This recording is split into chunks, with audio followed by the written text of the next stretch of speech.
One of the starkest differences between modern and ancient people is our view of cosmology. The term cosmology refers to the way one understands the structure of the universe. The Israelites believed in a cosmology that was common among the ancient civilizations of the biblical world.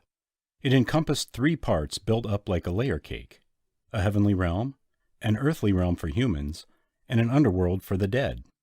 This three-tier system is reflected in the Ten Commandments.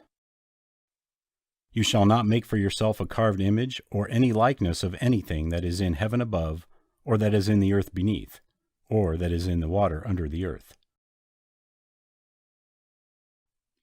While we understand that the earth is a sphere orbiting other objects in the void of space, the biblical writers thought of the earth as a flat disk atop vast waters. Rising from the deep waters below were the foundations of the world, which held the earth firmly in place. This idea is reflected in several places throughout Scripture. The foundations of the earth belong to the Lord. On them he has set the world. Where were you when I laid the earth's foundation? Tell me if you know. Who measured it? I'm sure you know. Who stretched a measuring line across it? What was it built on? Who laid its most important stone? He placed the earth on its foundations. It can never be moved.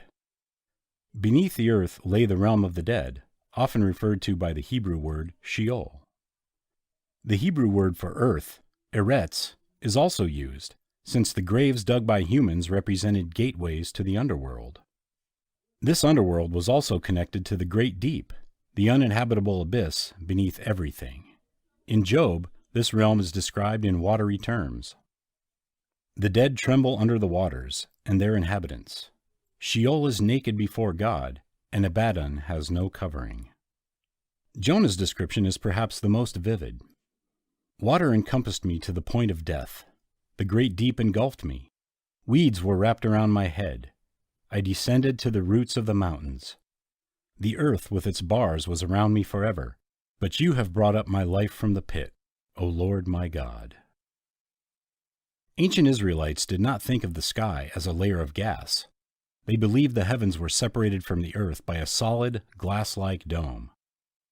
This view is reflected in Job. Can you, like him, spread out the skies, hard as a cast metal mirror? Above the solid dome or firmament was an endless area of water. This idea of an area of land and air, sandwiched between water above and water below, is presented in the opening of Genesis.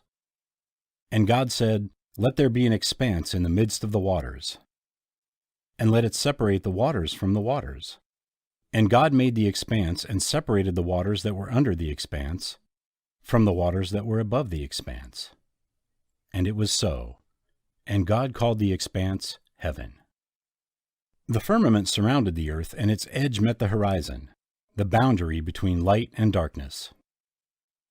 It was supported by pillars or foundations thought to be the tops of mountains whose peaks appeared to touch the sky. The earth trembled and shook.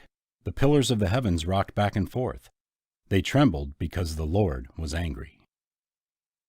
The sky dome had portals which God could open to let the waters above fall to the earth.